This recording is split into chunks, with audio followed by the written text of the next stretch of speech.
오늘 이제 아담과 하와에 대해서 말씀을 나누는데 제목은 내가 숨었나이다. 창세기 3장 전체 1절로 21절, 26절까지 있지만 이 본문을 다 다루면서 그 중에 오늘 창세기 3장 6절로 10절 앞에 부분만 먼저 봉독해 드리도록 하겠습니다. 창세기 3장 6절로 10절 성경을 가져오신 분들은 본인들의 성경을 찾아서 한번 보시면 좋겠습니다. 제가 봉독해 드립니다.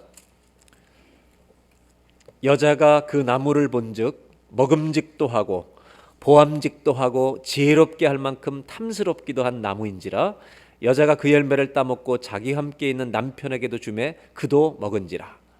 이에 그들의 눈이 밝아져 자기들이 벗은 줄을 알고 무화과 나뭇잎을 엮어 치마로 삼았더라.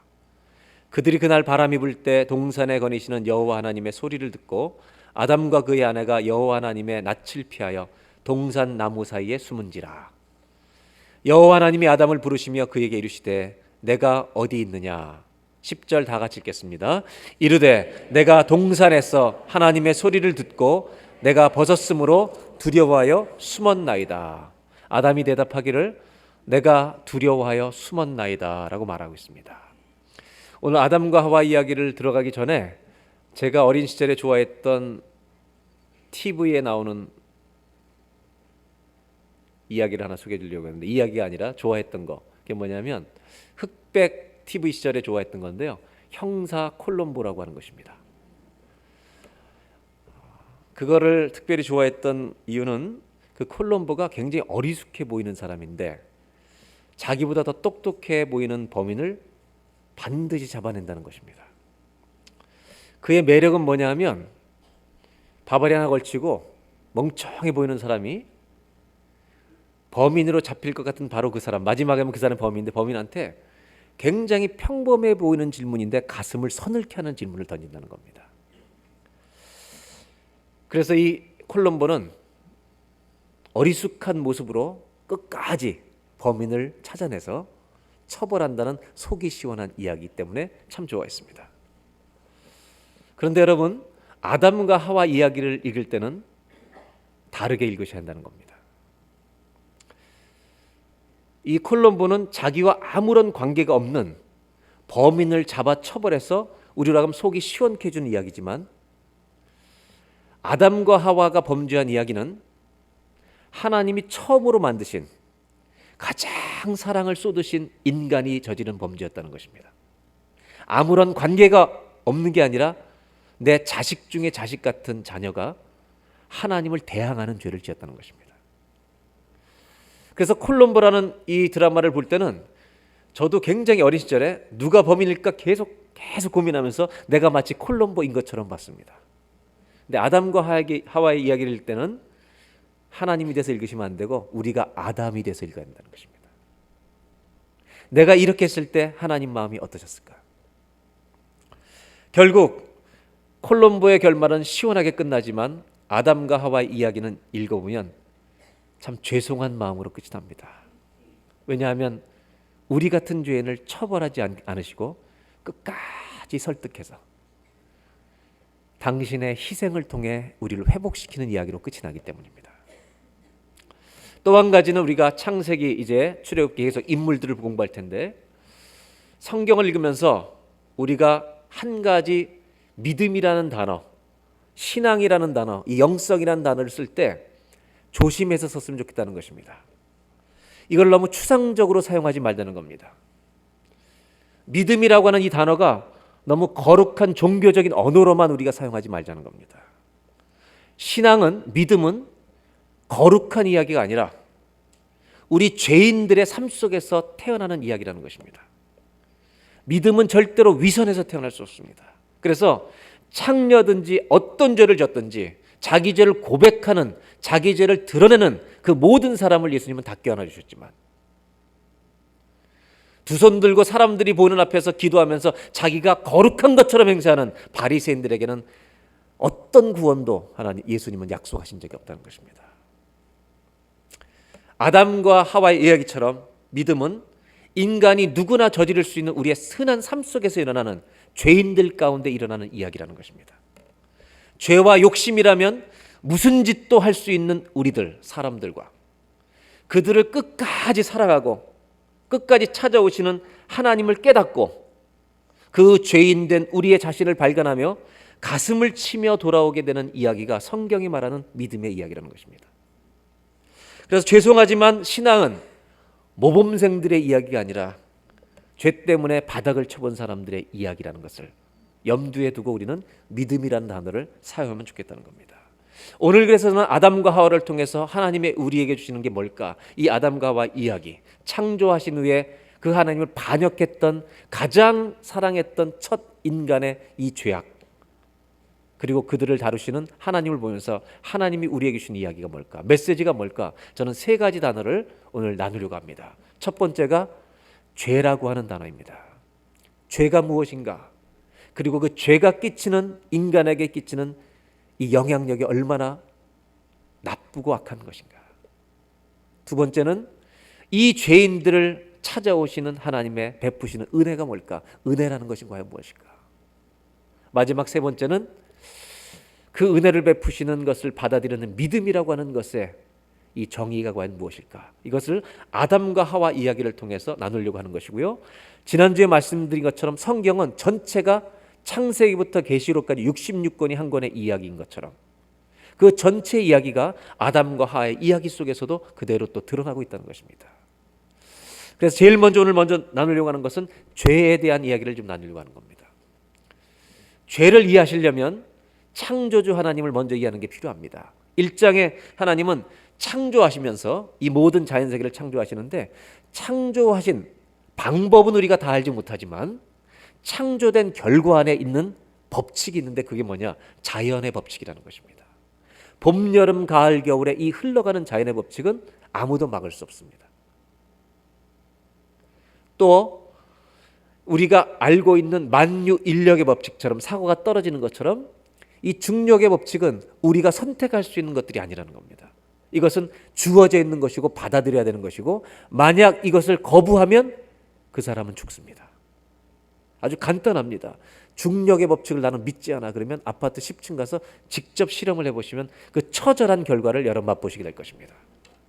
사람은 자연 법칙 하나를 어기면 죽는 것입니다. 또 하나의 법칙이 있습니다. 사람을 창조하시고 2장 7절에 이렇게 말씀하십니다. 여호와 하나님이 땅의 흙으로 사람을 지으시고 생기를 그 코에 불어넣으시니 사람이 생명이 된지라. 여기서 얘기하는 것은 사람은 창조함을 받은 순간부터 코로 호흡하도록 지음받았다는 겁니다. 호흡하는 생명의 법칙입니다. 그래서 우리는 호흡 못하게 막아버리면 5분 후에 죽습니다. 그리고 사람이 생명이 된지라. 생명이 됐다는 말은 a living being, 영어 성경에는 이렇게 되어 있잖아요. living being이라는 말은 사람은 스스로 생명을 만들 수 없는 존재라는 겁니다. 과학이 얼마나 많이 발달했냐면, 죄송해요, 여기 있는 여자 자매님 한 분을 남자로 바꿔버릴 수 있습니다. 과학이 하나님의 창조 질서를 바꿀 만큼 무섭게 하나님이 남자로 창조하신 것을 여자로 바꾸고 여자로 창조하신 걸 남자로 바꿀 만큼 무섭게 발전하고 있습니다. 우리의 모든 장기들이 다 거의 이식이 됩니다. 아무리 발달해도 끝까지 인간이 할 수 없는 것이 있는데 생명을 만들어내지 못한다는 겁니다. 그래서 두 번째 법칙이 뭐냐면 생명의 법칙입니다. 우리는 태어나는 순간 어떻게 호흡할 건지를 우리가 결정하는 것이 아니라 주님이 결정하신다는 겁니다. 그것을 막으면 인간은 죽습니다. 세 번째로 하나님과 사람 사이에 창조된 피조된 우리들은 하나님과 사람 사이에 말씀의 법이 지배하고 있다는 겁니다. 하나님과 우리 사이에 하나님이 주신 말씀의 약속인데 이 진리의 법이 있는데 이걸 어기면 영원한 심판에 처한다는 겁니다. 2장 16절로 17절에 이렇게 말씀합니다. 여호와 하나님이 그 사람에게 명하여 이르시되 동산 각종 나무의 열매는 내가 임의로 먹되 선악을 알게 하는 나무의 열매는 먹지 마라. 다 같이 읽습니다. 내가 먹는 날에는 반드시 죽으리라. 하나님의 말씀의 약속의 법이 지배하고 있다는 겁니다. 우리가 사람으로 태어나는 순간 자연의 법칙에 지배를 받고 하나님과 나와의 생명의 법칙에 지배를 받고 또 하나는 하나님의 약속의 진리의 법에 지배를 받는다는 겁니다. 여러분 선악과를 먹으면 반드시 죽는다고 하나님은 아담에게 말씀하셨습니다. 그럼 죄는 뭐냐? 이 말씀을 소홀히 여기기 시작하는 것입니다. 진리를 소홀히 여기는 것입니다. 그런데 진리를 소홀히 여기는 것은 말씀 자체를 소홀히 여기는 게 아니라 어디까지 가는 거냐 하면 사실은 하나님과의 관계를 끊어버리는 것입니다. 3장 1절을 보겠습니다. 하나님이 지으신 뱀이 가장 들짐승 중에 간교합니다. 뱀이 여자에게 물어 이르되 하나님이 참으로 너희에게 동산 모든 나무의 열매를 먹지 말라고 하시더냐? 3절에 대답합니다. 하와가 동산 중앙에 있는 나무의 열매는 하나님의 말씀의 법이에요. 하나님 말씀에 너희는 먹지도 말고 만지지도 말라. 너희가 죽을까 하노라 하셨느니라. 여러분, 아담의 부인했던 하와가 하나님의 말씀을 알고 있습니까? 모르고 있습니까? 알고 있다는 것입니다.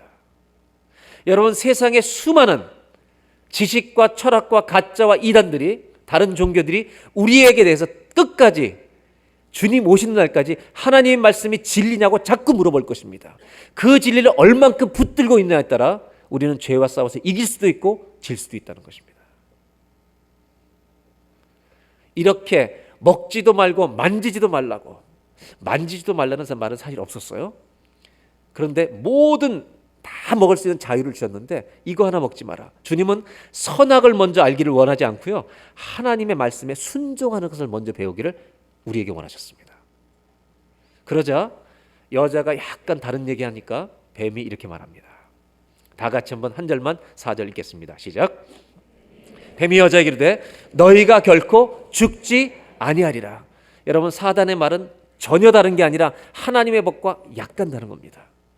영어 성경을 보시면 뭐가 들어갔냐면 not이라고 하는 단어 하나가 더 들어가 있을 뿐입니다. 너는 반드시 죽는다. You will surely die 이렇게 했는데 You will not surely die 이렇게 놓은 겁니다. 여러분, 진리는 하나일 수밖에 없습니다. 둘 다 맞을 수는 없습니다.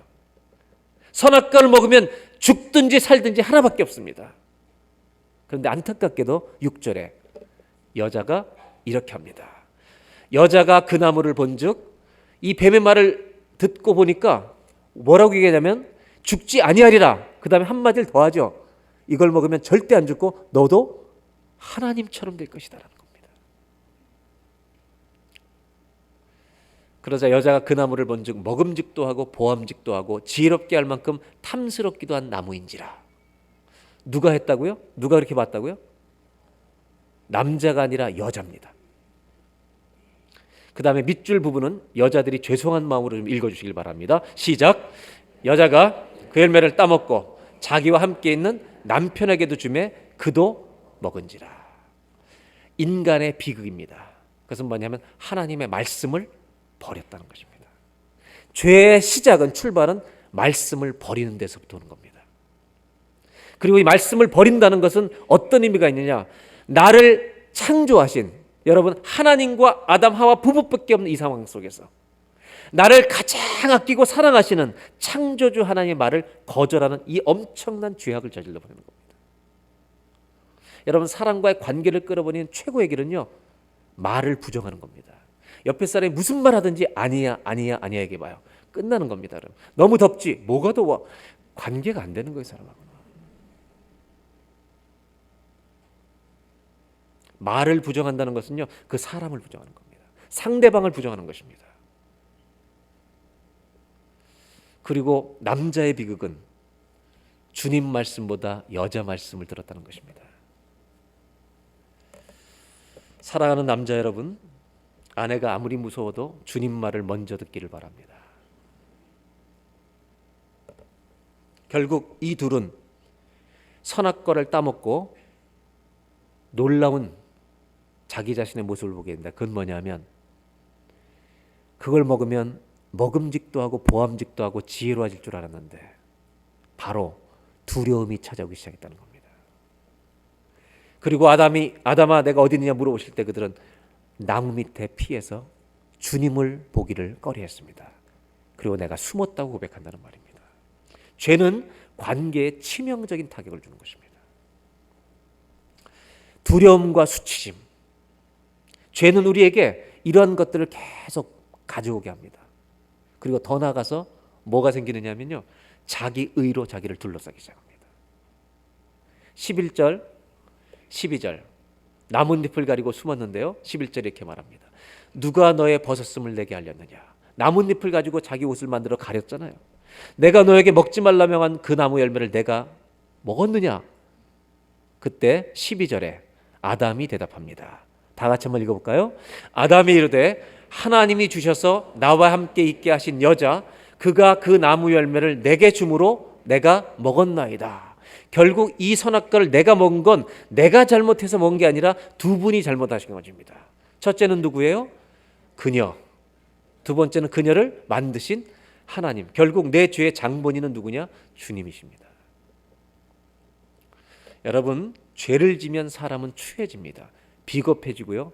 남자는 남자다움을 상실합니다. 하나님의 형상대로 지음받았다는 아담이 하와가 철저하게 깨지면서 인간이 죄의 형상으로 지금 빚어지고 있는 것을 보게 된다는 것입니다. 여러분, 첫사람 아담은 사람을 대표합니다. 즉 우리를 대표하는 겁니다. 근데 왜 죄를 지으면 두려운 것일까요?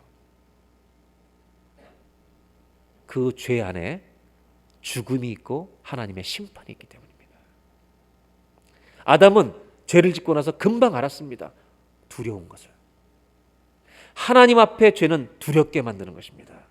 그래서 어둠을 택하고 피하고 숨어버리는 것입니다. 심지어 하나님을 부정하는 자리로 가는 것입니다. 왜 수많은 사람들이 주님을 믿고 싶지 않은가? 왜 빛으로 오셨다는 예수님을 거절하는가? 여러분, 빚쟁이는 피하고 싶은 겁니다. 내가 죄를 저지른 사람에 대해서 만나고 싶어 하지 않는 겁니다. 그러나 이것이 점점 세지면 내가 안 지었다고 거짓말로 그 사람을 부인하기 시작하는 것입니다. 죄는 죄를 낳습니다. 예수님은 이 땅에 오신 목적을 이렇게 말합니다. 요한복음 10장 10절에 도둑이 오는 것은 도둑질하고 죽이고 멸망시키려는 것뿐이요 내가 온 것은 양으로 생명을 얻게 하고 더 풍성히 얻게 하려는 것이라. 예수님은 이렇게 말씀하십니다. 영원한 생명을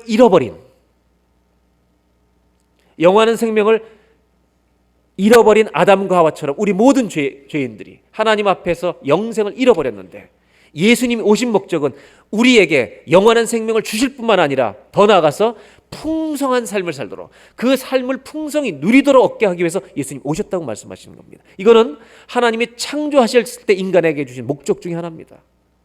복을 주시고 생육하고 번성하여 땅에 충만하라. 여러분, 풍성한 삶이 과연 무엇인가? 추상적인 게 아닙니다. 풍성한 삶에는 여러 가지 의미가 있지만 한 가지 아주 중요한 의미를 오늘 아침에 나누고 싶은 것은 이 풍성한 삶은 하나님과 나 사이에 부요한 관계를 말하는 것입니다. 하나님과 나 사이에 거리낌이 없는 관계, 좋은 관계 있을 때는요 하나님과 나 사이에 얼마나 많은 부요한 관계가 있는지 모릅니다. 하나님 아버지, 거기에서 모든 것이 오는 겁니다. 저는 아이들을 길러보면서 나쁜 것이 아닌 이상 애들이 해달라는 건 다 해준 것 같아요. 지금도 애들이 달라고 하면 다 줄 것 같고요. 내가 굶어도 애들은 굶지 않게 할 거예요. 왜 그런지 아십니까? 이게 아버지예요. 그런데 제 아내가 달라 그러면 물 좀 마시고 얘기할게요. 이상한 것은 자식들보다 아내가 훨씬 가까워요. 저는 결혼하며 살다 보니까 뭐 손잡아서 짜릿한 건 이제 없어졌지만 평생을 같이 걸어온 믿음의 여정이 있는 믿음의 동역자고 친구예요. 훨씬 가까운데 자식이 달라 그러면 정말 다 주겠는데 아내가 달라 그러면 그날그날 다른 것 같아요. 이 비밀이 크도다. 그러니까 부부라는 단어와 부모와 자녀의 관계는 다른 것 같아요. 아내가 섭섭해도 할 수 없어요. 이것은. 왜 그럴까요? 아버지이기 때문에 그런 거예요. 아버지. 내가 아버지라고 나에게 부르는 자식에게는 다 줄 거예요. 여러분, 창세기에서 우리에게 주는 굉장히 중요한 단어 하나가 있습니다. 우리를 창조하신 하나님이 우리에게 주신 최고의 단어가 있어요. 그게 하나님 아버지입니다. 하나님 아버지라고 부르는 이 관계는 그 아버지로부터 가진 모든 것을 누릴 수 있는 풍성한 관계 속에 들어가는 것입니다. 죄는 뭐냐? 그 관계를 지가 끊는 것입니다.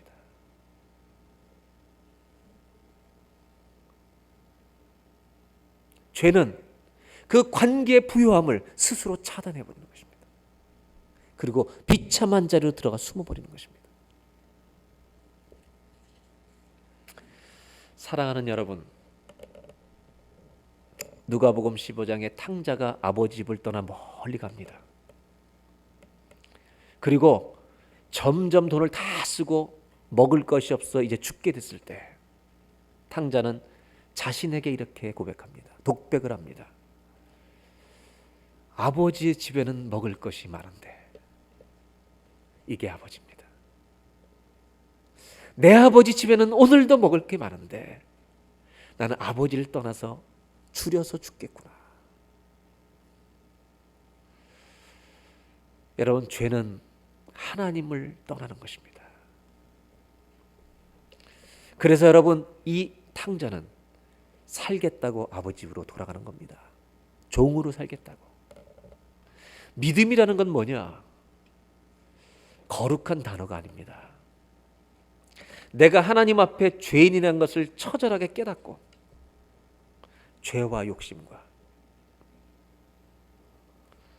날마다 일어난 시기와 우리 안에는 욕망 속에 살아가는 우리들이 내가 얼마나 죄인인가를 깨닫고 바닥을 치면서 내가 하나님 앞에 죄인이라는 것을 고백하고 아버지 집으로 터벅터벅 돌아오는 평범한 죄인들의 이야기가 바로 믿음이라는 것입니다. 죄라고 하는 것은 무엇인가? 한번 따라 하실까요? 첫 번째로, 죄는 하나님이 주신 관계의 부요함을 잃어버리는 것입니다. 이게 죄입니다, 여러분. 내가 도망가는 겁니다. 하나님 아버지를 내가 떠나버리는 것입니다.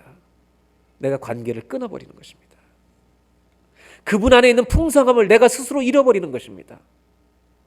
하나님을 하나님으로 인정하지 않는 것입니다. 이걸 먹으면 정령 죽으리라. 최초의 사람에게, 하나님이 사랑을 다 쏟은 사람에게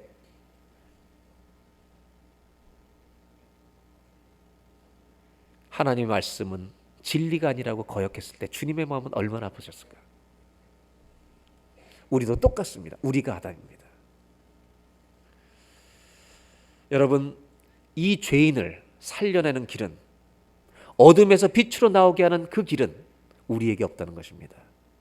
그것은 빛이신 하나님이 은혜로 도망간 우리들에게 찾아오실 때에만 우리가 어둠에서 나오게 될 줄로 믿습니다. 은혜는 무엇이냐 하면 죄인을 찾아오시는 우리 하나님의 사랑입니다. 은혜는 우리를 끝까지 찾으시는 겁니다. 3장 9절을 보면 다 같이 한번 보겠습니다. 다 같이 읽어볼까요? 여호와 하나님이 아담을 부르시며 그에게 이르시되 내가 어디 있느냐? 저는 이 질문 자체가 은혜가 됩니다. 왜냐하면 여러분, 자식들이 속썩일 때 아들아, 딸아, 내가 어디 있느냐 이렇게 물어보는 부모가 어디 있습니까? 내가 만약에 우리 자식들이 속썩이면 아무리 사랑해도 팔 걷어붙이고 이놈의 새끼 어디 있어 막 바로 나올 텐데, 하나님은 아담이 나타나지 못할까 봐 이 질문 자체가 은혜라는 거예요. 왜? 처벌할 생각으로 부르시는 게 아니죠. 그를 살려주실 생각으로 찾아오신다는 거죠. 하나님은 진노 중에도 긍휼을 잊지 않으십니다. 여러분, 은혜라는 단어를 우리가 이해할 때, 하나님의 이 은혜라는 단어를 이해하실 때 조심해야 될 것이 있습니다. 은혜는 죄의 결과를 무시하는 것이 아닙니다. 죄의 결과를 그대로 가지고 하는 것입니다. 그 대신 죄의 결과를 다 치러야 될 인간에게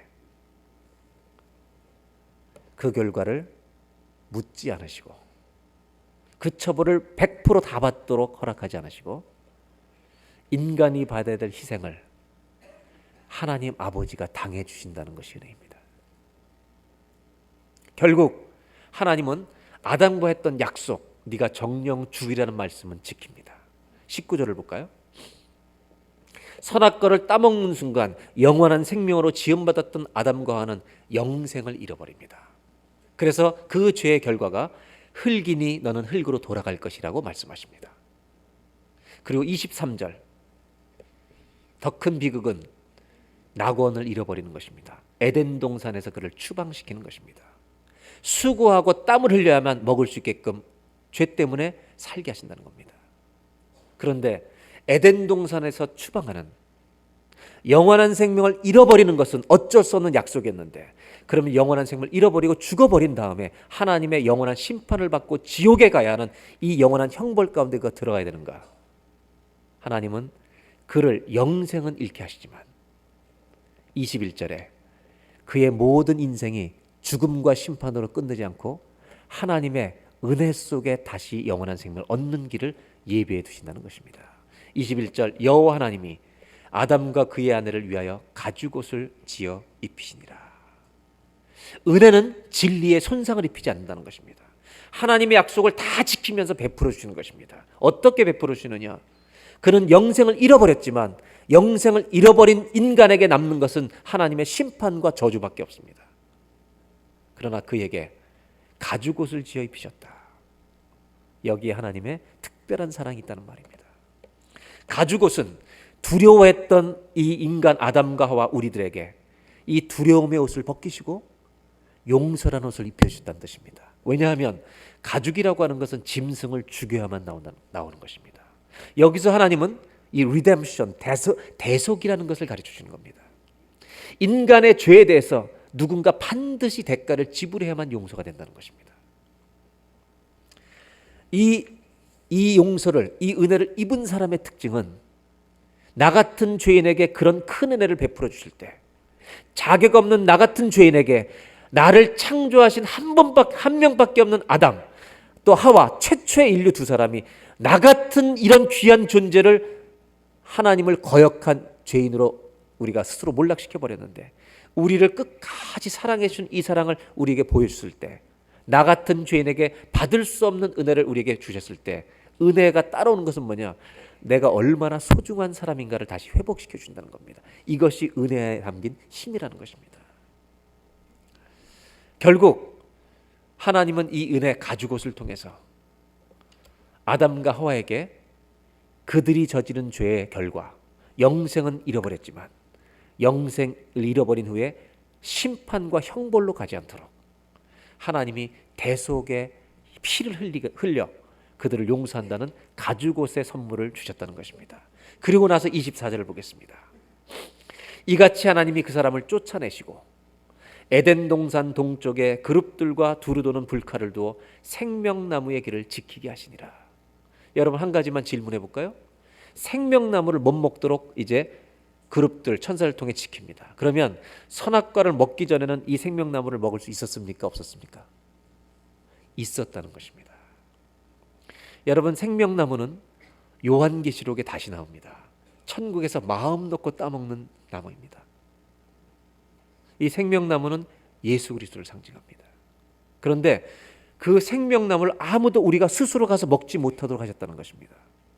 여기 중요한 메시지가 있죠. 그것은 뭐냐면, 구원이라고 하는 이 선물은 절대로 인간의 노력과 힘으로는 다시는 얻을 수 없다는 것, 절대로 얻을 수 없다는 것을 가르쳐 주시는 겁니다. 즉, 생명나무를 못 먹는다는 것은 우리에게는 은혜가 오지 않으면 구원이 없다는 것입니다. 선악과에 실패한 인간에게 하나님은 우리의 선택으로 구원이 좌우하도록 하지 않으시고요, 100% 하나님의 은혜로만 우리가 그 구원의 선물을 받을 수 있도록 하셨다는 말입니다. 즉, 인간에게 주신 이 불완전한 인간에게 주신 자유라고 하는 것은 하나님이 주신 참으로 값진 선물 중에 하나인데, 인간에게 주신 자유는 너무 소중한 선물인데, 불완전한 인간이 이 자유를 잘못 써서 넘어졌는데, 실패했는데, 하나님 마음을 아프게 하는데도 주님은 끝까지 인간의 자유를 박탈하지 않으신다는 것입니다. 또 죄를 지을 수 있는데 놔두신다는 것입니다. 왜? 자유가 너무나 값진 것이기 때문에. 그래서 이 자유로 구원을 실패하지 않도록, 구원이라는 것은 100% 인간의 노력이 하나도 없는 하나님의 온전한 선물과 은혜로만 우리에게 올 수 있다는 것을 깨닫게 해주신 것이 바로 가죽 옷이고, 그 가죽 옷 안에 누가 담겨 있느냐? 앞으로 오실 예수 그리스도의 희생이 담겨 있다는 것입니다. 그리고 요한계시록에 우리 죄인들이 예수님을 믿을 때 우리에게 입혀주실 세마포 옷이 바로 가죽 옷을 통해서 우리에게 보여지고 있다는 것입니다. 하나님은 얼마나 감사한 분이냐? 인간의 자유가 그렇게 주님을 마음 아프게 하는데도 이 자유를 고스란히 간직하기 위해서, 우리에게 이 자유를 그대로 빼앗지 않기 위해서 구원을 우리의 행위의 노력의 결과로 주는 게 아니라 무조건적인 사랑으로 이 선물로 구원을 주는데, 그 선물을 누구든지 믿음으로 받아들이는 사람에게 이 구원은 인생의 최고의 축복이 될 줄로 믿습니다. 이것이 그래서 하나님의 은혜 때문에 오는 구원이라는 거죠. 그리고 우리가 저지른 죄악에 대해서는 어떻게 하시느냐? 그 모든 죄의 심판을 예수님이 당하게 하셔서 하나님이 우리가 자유 때문에 짓는 죄악의 고통을 당신이 다 지고 가시겠다는 이 값진 사랑을 알고도 믿지 않는 것은 얼마나 어리석은 일인가. 저는 하나님께 참 감사합니다. 그건 뭐냐면 이 자유로 수없이 많은 죄를 지어가는데도 그것 때문에 구원에 손상이 오지 않도록. 그래서 여러분, 구원받은 죄인이 짓는 자유는, 구원받은 죄인이 자유로 짓는 죄는 구원을 잃어버리는 죄가 아니라 하나님의 마음을 아프게 하는 죄를 짓는데, 주님은 그 고통을 우리의 자유를 지켜주시기 위해서 고스란히 간직하고 천국 가는 날까지 우리 손을 붙들고, 우리가 넘어지고 쓰러지고 잘못되는 걸 할 때 괜찮아, 다시 일어서, 이렇게 살려주시는 주의 은혜가 우리를 전부 우리의 죄를 피를 흘려 예수의 그리스도의 십자가의 피로 덮어주고 있다는 것, 이것이 바로 은혜가 아닌가. 한번 따라 하실까요? 은혜는 우리의 죄악을 하나님의 희생으로 덮어주시는 것입니다. 이것이 은혜인 거죠. 나뭇잎으로 가리고 있는데 가죽 옷으로 바꿔주시는 거죠. 그래서 여러분, 우리는 그 하나님의 자유를 그대로 지키는데 법으로 우리의 인생이 바뀌는 게 아니라 자율로 실패합니다. 율법 타율로도 안 됩니다. 근데 놀라운 것은 신율로 성령을 우리 마음에 두셔서 우리가 성령님을 따라감으로 말미암아 우리의 삶이 변화되는 놀라운 역사를 이 은혜 선물 안에 담아, 고통은 주님이 가져가시고 우리는 자유를 누리되 이 자유로 죄 짓는 자유로 쓰지 않도록 갈라디아서 있는 것처럼 이 자유로 이제 하나님께 드리는 성숙한 사람으로 변해가도록 하나님은 끝까지 기다리고 참아주신다는 이 놀라운 사실 앞에 우리는 감사하고 찬송드리고 박수를 치며 주님께 예배해야 될 줄로 믿습니다. 이것이 바로 하나님이 베푸신 은혜, 아담과 하와에 주신 은혜고 우리에게 주신 은혜라는 것입니다. 그렇다면 마지막으로 믿음이란 무엇인가? 아담과 하와를 통해 주시는 메시지를 좀 나누려고 합니다. 그것은 뭐냐면, 아담이라고 하는 사람을 신약은 어떻게 보고 있는가? 여기에서 우리는 믿음에 대한 해답을 얻을 수 있습니다. 창세기 안에, 가죽옷 안에 여러분 예수 그리스도의 보혈의 그림자가 보이기 시작합니다. 그래서 바울은 고린도전서 15장에 아담과 그리스도를 비교해서 이렇게 말합니다. 영원한 생명을 잃어버리게 하는 사망이, 한 사람의 죄로 말미암아 사망이 들어왔기 때문에 우리 죽은 자가, 영생을 잃어버린 죽은 자가 심판받을 우리들이 부활돼서 영원한 생명을 누리게 될 것도 한 사람, 바로 예수 그리스도로 우리에게 올 수 있다는 것입니다. 22절에 이렇게 말합니다. 다 같이 한번 읽어볼까요? 아담 안에서 모든 사람이 죽은 것 같이 그리스도 안에서 모든 사람이 삶을 얻으리라. 아멘. 이게 무슨 말입니까? 아담 때문에 영생을 잃어버린 그 세대가, 아담 이후에는 영원한 생명을 가진 자녀는 태어나지 않습니다. 죄인은 죄를 낳는 것입니다. 영생을 잃어버린, 한 번 태어나면 죽을 수밖에 없는 이 생명, 비오스라고 하는 헬라어 생명을 가진 인간밖에 태어나지 않습니다. 그런데 이렇게 죽을 수밖에 없는, 한 번 태어나면 반드시 하나님의 심판으로 죽어야 하는, 그리고 그 뒤에는 영원한 형벌과 하나님의 진노가 기다리는 이 인생에게 오직 예수 그리스도께서 오심으로 말미암아 여러분, 그분은 비오스, 한 번 죽는 인생이 아니라 헬라어의 조에라고 하는, 사람에게 없는 영원한 생명을 우리한테 주실 수 있는 유일한 분이 바로 예수 그리스도라는 것입니다. 그리고 그것은 어떻게 가능하냐? 15장 45절에 이렇게 말합니다. 기록된 바 첫사람 아담은 생영이 되었다는 것 같이, 즉 코에다가 생기를 불어넣었을 때 a living being, 살아있는 영이 되었다는 말은 생명을 창조할 수 없는, 생명을 주셨기 때문에 받는 존재가 되었는데, 그러나 마지막 아담 예수 그리스도는 어떤 분이냐? A life-giving spirit, 생명을 죽은 사람에게 살려주는 영이 되시는 하나님이시기 때문에 영원히 죽을 수밖에 없는 우리, 영생을 잃어버린 우리들에게 아담이 실패한 그 길을 예수님이 오셔서 우리에게 영원한 생명을 선물로 주시는, 예수님이 나의 길과 진리와 생명이 되어주셨다는 이 사실을 고린도전서는 아담을 통해 이렇게 그리스도를 해석하고 그리스도를 믿으라고 권면하고 있다는 것입니다. 창세기 3장 10절, 아담은 숨었습니다. 내가 숨었나이다. 여러분, 창세기 3장 10절을 색깔로 표현하면 블랙입니다. 어둠입니다. 다크네스입니다. 그래서 여러분, 생명을, 영생을 잃어버리고 하나님과의 관계가 끊어진 우리는 어둠 속에 있었습니다. 그리스도는 요한복음 1장에 빛으로 오셨다고 말합니다.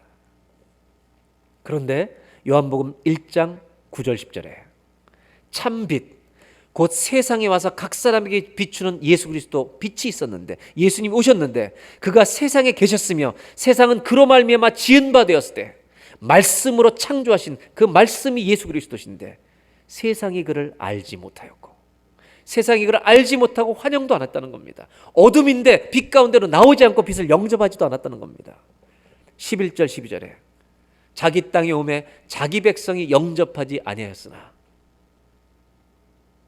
영접하는 자, 빛이 오셨는데, 예수님이 빛의 생명을 갖고 오셨는데 어둠들이 그분을 영접하지 않고 있는데, 그러나 그 예수님을 빛 대신 나의 구세주로, 나의 하나님으로, 내가 죄인임을 고백하고 영접하는 자, 곧 그 이름을 믿는 자들에게는, 믿음은 예수님을 빛으로 받아들이는 거죠.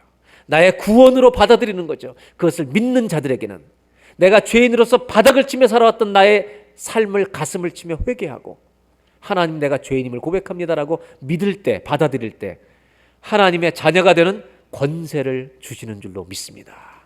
여러분, 선악과를 먹으면 정령 죽으리라도 말씀의 법이라면, 죽은 자에게 예수의 빛으로 오신 예수 그리스도, 구원자로 오신 예수 그리스도를 믿는 자들에게 잃어버린 영원한 생명을 다시 얻을 수 있는 하나님의 자녀의 권세가 되는 이 놀라운 말씀도 말씀의 법이라는 것을 알아야 한다.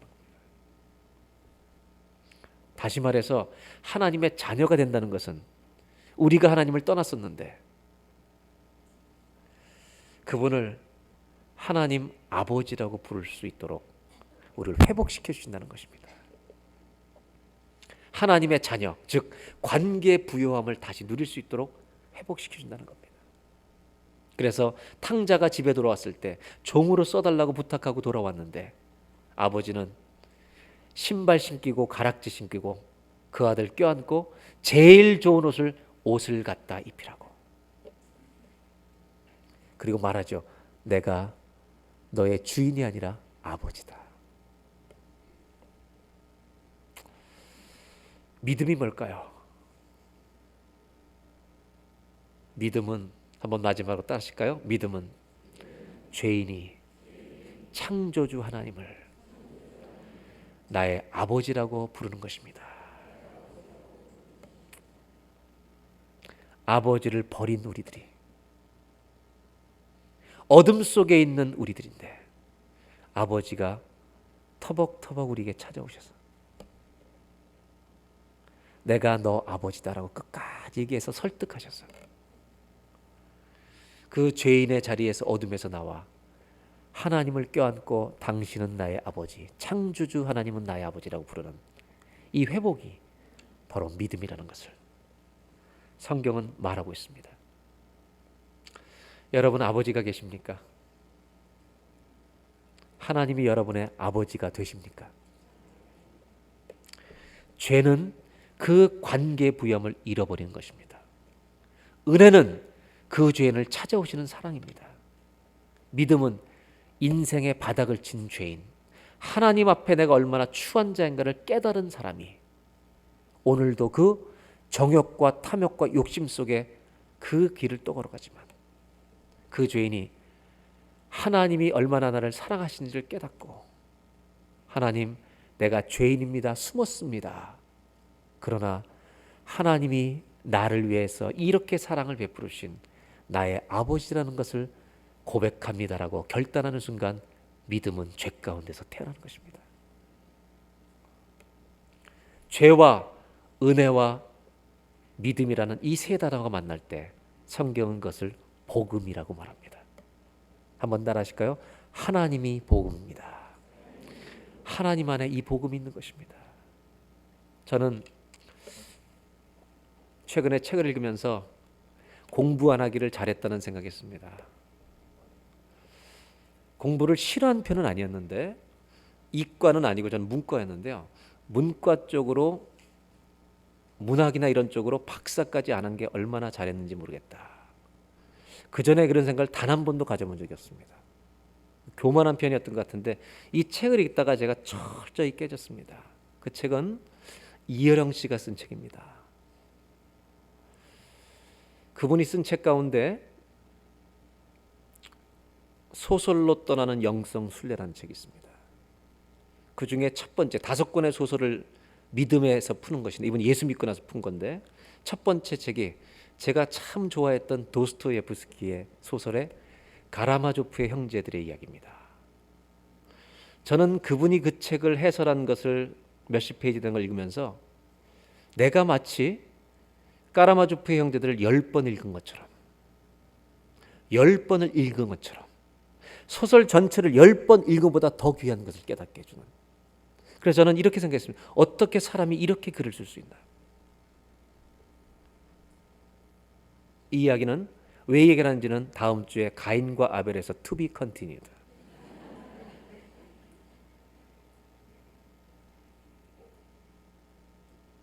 러시아의 그 험악한 세월 속에서 표더라는 아버지 밑에 있는 3명의 아들, 아버지 꼭 닮은 드미트리, 유럽의 철학을 상징하는 이반, 그리고 거룩한 길을 가는 알로시아.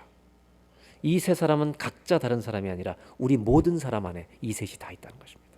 그래서 이 도스토예프스키는 그렇게 수없이 다양한 사람들 속에 아무리 정말 사람을 죽이는 죄인들 속에도 하나님을 향한 갈망이 살아있다는 그 믿음의 가능성을 보게 해주는. 그래서 러시아의 미래를 살릴 수 있는 것은 정치도 아니고 법도 아니고 밥도 아니고 경제도 아니고 거룩이라는 것을 얘기하는. 그래서 유진 피터슨 목사님은 세상이 잘 아는 유진 피터슨 목사님은 도스토예프스키를 읽기 위해서 하루에 일주일에 3번씩 2시간 6시간씩 7개월을 걸쳐서 도스토예프스키의 모든 책을 다 읽어버리고 그의 신앙 세계를 정리하는데 굉장히 많은 참고를 했다는 것입니다. 저는 믿음이 우리가 다시 예배드리고 세상에 향해 나가면 또다시 죄악과 싸움하고 있는 우리들의 현실 속에서 꽃을 피워야만 믿음이라고 생각합니다. 죄와 상관없는 나는 모범생이야 이런 사람들에게서 죄송하지만 믿음은 나오지 않습니다. 믿음은 내가 깨끗하게 살았건 더럽게 살건 사람들과 비교해 봤을 때 아무 상관없이 하나님 앞에 내가 얼마나 망할 수밖에 없는 더러운 인간인가를 그 바닥을 치는 사람들만이 인간의 욕심의 한가운데서 끌어올려낼 수 있는 내 영혼을 살리는 하나님의 선물이라는 것을 결국 받아들이게 되는 것. 이것이 바로 성경이 말하는 믿음이고 기독교가 말하는 신앙이라는 것. 오늘 이번 한 주간도 여러분 이 교회 성전을 떠나는 순간 우리는 내 죄와 욕망이 가득 찬 세상 속으로 나아갑니다. 거기서 세상에 지지 마시고 쓰러졌다고 낙심하지 마시고 그 죄 가운데 여전히 역사하시는 하나님의 사랑을 붙들고 믿음으로 승리하시는 한 주간 되시기를 주의 이름으로 축원합니다. 기도하겠습니다. 이 시간 다 같이 한번 2, 3분만 기도할 때 이렇게 다 같이 기도하는 것을 원합니다. 하나님 아버지라고 부르십시오. 그분은 우리 육신의 아버지와 다릅니다. 완전하신 아버지입니다. 믿음은 우리가 떠났던 하나님을, 우리가 버렸던 하나님을, 주님은 우리를 버리지 않으시고 끝까지 찾아와서 우리를 사랑하시고 내가 너를 사랑한다, 너의 모든 죄값을 위해 내가 희생을 지불하겠다, 아니 지불하였다, 그리고 내가 너의 아버지라고 다시 알려주시는 그 창조주 하나님, 그 하나님을 나의 아버지로 고백하는 것이 믿음입니다. 그래서 믿음은 죄인들 가운데 태어나는 것입니다. 이 시간 다 같이 2, 3분 기도할 때 하나님 아버지, 이 안에 부유한 삶이 있습니다. 이 안에 풍성함이 다 있습니다. 그리고 하나님 아버지를 부르고 여러분들이 구하고 싶은 모든 것을 그 하나님 앞에 오늘 기도하시지 않겠습니까?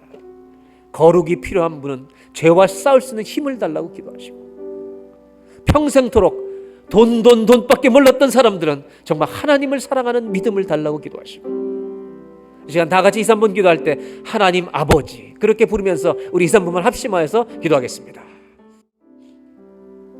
하나님, 우리가 아담입니다. 우리를 가장 사랑했던 당신을 버린 아담입니다. 그러나 하나님, 당신은 우리를 버리지 않으셨습니다. 영생을 잃어버렸는데 완전한 절망으로 밀어넣지 않으시고 가죽옷을 지어 입히며 에덴 동산에서 내보내셨습니다. 하나님, 간절히 기도합니다. 하나님을 아버지라고 부르는 그 길을 죄 한가운데서 선택할 수 있도록 도와주시옵소서. 오늘 교회 나와 예배드리는 많은 성도들 가운데 혹시라도 하나님이 누군지도 모르고 믿지 않는 분이 있다면 오늘 하나님 앞에 내가 죄인이라고 고백하며 하나님을 나의 아버지로 붙드는 영생의 선물을 주시는 하나님을 아버지라고 부르는 믿음을 가지게 하여 주시옵소서. 하나님, 감사합니다. 우리 같은 죄인이 하나님을 아버지라고 부를 수 있는 은혜를 주시니 감사합니다. 믿음도 선물인 것을 알게 하여 주시옵소서. 우리가 예배 때마다 드리는 봉헌과 이 예물 드리는 헌금이 그 믿음의 은혜의 선물에 감사하는 우리의 작은 신앙 고백이 되게 하여 주옵소서. 이번 한 주간도 하나님 아버지와 사는 우리들의 삶이 되게 하여 주옵소서. 예수님의 이름으로 기도하옵나이다.